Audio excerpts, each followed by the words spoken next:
question I want to leave you with is, when you show up, who are you actually showing up for? When you post, when you comment, when you donate, when you align, when you perform, what are you protecting? Is it the community? Or is it your image of the community, the map of what it's supposed to look like that you're protecting? Is it the people? Or is it your comfort, your status, your belonging, your money?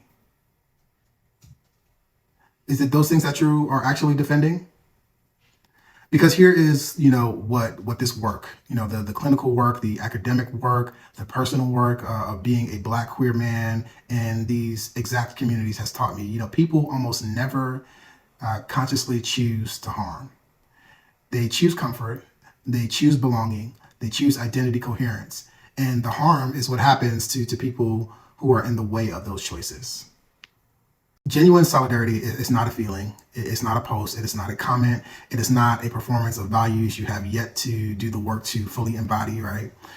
Genuine solidarity is what remains after you have asked yourself the hard questions and stayed in the room long enough to hear the honest answers to those questions. It costs something. It requires you to expand who you are willing to show up for. Beyond the people who look like you, who think like you, who love like you, worship like you, it requires more than that. It requires you to examine the maps that you're carrying, maps of what your community is supposed to look like, and ask honestly, who drew those maps? Who gave me that? Because it's not mine. Who benefits from them? Who gets left off the edges? It requires you to sit with the discomfort of your own contradictions. Sit with that discomfort rather than exporting that discomfort onto the most vulnerable people in the room.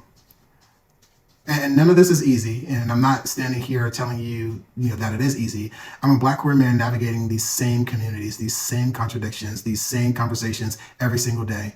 And I know what it costs to be the person who does not get the cheap solidarity. Who is always on the receiving end of the exclusion that makes other people's coalitions possible. And so I am telling you from that place that the question is never whether you show up.